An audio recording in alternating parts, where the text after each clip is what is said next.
जय माता दी दोस्तों, बहुत बहुत स्वागत है आपका। दोस्तों, आज का जो विषय है वो ये है कि अगर आपके छत पर रात के समय में धम धम की आवाज़ आती है, किसी के चलने की आवाज़ आती है, पायल के घुंघरू की आवाज़ आती है, या रात के समय में आपका जो मेन गेट होता है, घर का जो मुख्य द्वार होता है, उसके बजने की आवाज़ आती है, किसी के गेट खटखटाने की आवाज़ आती है, या आपको रात के समय में कोई आवाज़ लगाता है, आपका नाम लेकर आवाज़ लगाता है, या आपको किसी संबोधन के साथ बुलाता है, और जो आवाज़ होती है वो आपके किसी परिचित की ही आवाज़ होती है। आपको ऐसा लगता है जैसे हमें हमारा परिचित ही आवाज़ लगा रहा है, हमारा नाम लेकर ही आवाज़ भी आती है। अगर आपको भी रात के समय ऐसी कोई भी परिस्थितियों का सामना करना पड़ता है तो ये वीडियो आपके लिए ही है, तो वीडियो में अंत तक बने रहे। दोस्तों, इसके पीछे एक बहुत बड़ा कारण होता है। ऐसे बहुत से लोग हैं जो पूछते हैं, हमारी छत पर ऐसा लगता है रात को कोई चल रहा है, मेन गेट बजता है, और जब खोलने जाओ तो दूर दूर तक कोई दिखाई ही नहीं देता है, और गेट बजने का तरीका ऐसा होता है जैसे कोई मनुष्य गेट खटखटा रहा है गेट खोलने के लिए। अगर हमारे घर में कई गेट होते हैं तो किसी और गेट पर ये आवाज नहीं आती है, केवल मेन गेट पर ही ये आवाज आती है। तो देखिए, इसके कई कारण होते हैं। अगर आपका मेन गेट बजता है रात को समय 11:30 से लेकर के रात को 3:30 पौने 4 के बीच में, तो आपको सावधान हो जाना चाहिए। आपको इस विषय में सोचने की जरूरत है, क्योंकि आपको इस तरह गेट कभी भी नहीं खोलना चाहिए, क्योंकि जो भी आज समय चल रहा है वो बहुत ही बुरा समय चल रहा है। बहुत बुरी क्रियाएं हो रही है इस समय में। इस संसार में जादू टोना तंत्र मंत्र किया जा रहा है, और आज के समय में मार्केट में बहुत आसानी से ऐसे लोग मिल जा रहे हैं जो पैसों के लिए किसी का भी बुरा कर सकते हैं। तो इसलिए जब वो आपके लिए तंत्र भेजते हैं, यानी कि जब वो आपके लिए कोई चौकी भेजते हैं, कोई मारण प्रयोग करते हैं, कोई मुड़ चलाते हैं, जब आपके घर पर वो चीजें भेजी जाती हैं तंत्र के माध्यम से, तो वो क्या करते हैं, तो वो आपके मेन गेट से प्रवेश करना चाहती हैं, क्योंकि वो आपके मेन गेट से ही प्रवेश कर सकती हैं। आपके घर का अगर खिड़की खुला हुआ है, बालकनी का दरवाजा खुला है, घर के पीछे का दरवाजा खुला है, तो वो आपके उस गेट से प्रवेश नहीं कर सकती हैं। वो सिर्फ आपके मेन गेट जो घर का मुख्य द्वार है उससे ही प्रवेश करेंगी। तो वो प्रवेश करने के लिए क्या करेंगी, आपके मेन गेट को खटखटाएंगी, और आप उठते हैं और मेन गेट को खोल देते हैं, तो वो आपके घर में प्रवेश कर जाती हैं। वो तंत्र के माध्यम से कोई आत्मा छोड़ी जाती है जो किसी व्यक्ति के शरीर में प्रवेश कर जाती हैं।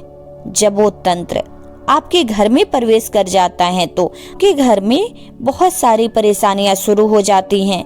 आपके घर में लड़ाई झगड़े शुरू हो जाते हैं, बीमारियां आने लगती हैं, ऐसे व्यर्थ के कामों में पैसे खर्च होने लगते हैं, आपके घर की सुख शांति बिल्कुल ही खत्म हो जाती है।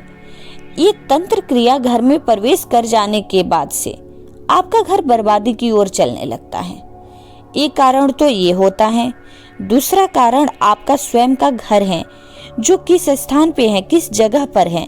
अगर आपका घर किसी चौराहे पर है, किसी तिराहे पर है, किसी शमशान घाट या कब्रिस्तान के पास है, या किसी रेलवे लाइन, रेलवे ट्रैक के पास है, अस्पताल के पास है, उन जगहों पर इस तरह की क्रियाएं ज्यादा अनुभव की जाती हैं। इसका कारण ये होता है कि जो अतृप्त आत्माएं होती हैं, कहते हैं जो इतर योनियों की आत्माएं होती हैं, वो भटकती हैं, तो जब भटकती हैं तो वो दूसरों के घरों में प्रवेश करना चाहती हैं। रात के समय में आपके मेन गेट को खटखटाती हैं आपके घर में प्रवेश करने के लिए, क्योंकि जिनकी मृत्यु आकस्मिक हो जाती है या अकाल मृत्यु होती है तो उनकी आत्माएं भटकती रहती हैं। वो पास के किसी भी घर में शरण लेना चाहती हैं। वो आपके घर में प्रवेश करती हैं और अपने खाने पीने के लिए अच्छी व्यवस्था करती हैं और आपके घर में परेशानियां शुरू करती हैं। इसलिए आपका घर किसी भी ऐसे परिस्थिति में है तो आपको सावधान रहने की जरूरत है। अगर आपके घर ऐसी कोई भी परिस्थितियां उत्पन्न होती हैं, जैसे कि रात को 11:30 साढ़े 3 के बीच में आपका गेट बजता है, तो आपको अपना मेन गेट बिल्कुल भी नहीं खोलना चाहिए, क्योंकि अगर आपका कोई भी परिचित हुआ तो वो आपको गेट न खोलने पर फोन करेगा गेट खोलने के लिए। फिर गेट खोलिए, वैसे नहीं खोलिए। दूसरी बात, कई बार आपको ऐसा लगता है कि रात के समय में हमारा कोई परिचित आवाज लगा रहा है या संबोधित करता है, तो वो आवाज भी आत्माओं के द्वारा ही लगाई जाती है, या कोई चौकी हांडी या तंत्र आपके यहाँ छोड़ी गई है तो वो आपको आवाज लगाती हैं 3 बार। अगर आप आवाज का उत्तर दे देते हैं तो वो तंत्र का असर आपके ऊपर हो जाता है। तो इसलिए कभी भी रात के समय जो भी आवाज आती है उसका आपको उत्तर नहीं देना है। शाम के समय में भी कई बार ऐसा होता है, जो संध्या का समय होता है, उस समय आपको किसी परिचित की आवाज में आवाज लगाई जाती है।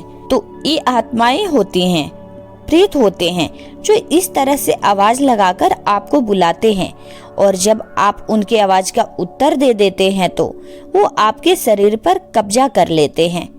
तीसरी बात, कई बार आप देखते हैं कि रात के समय आपके छत पर आवाज आती है, और छत पर जो आवाज होती है वो किसी के चलने की, धमधम की या घुंघरू की होती है।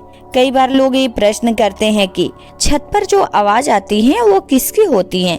क्या वो किसी देवी देवता की आवाज होती है या आत्मा की? तो इसका जवाब ये है कि देवी देवता की आवाज रात को नहीं आती, और देवी देवता की जब आवाज आती है तो वो आवाज ऐसी ही नहीं होती है कि आप उस आवाज से भयभीत हो जाए।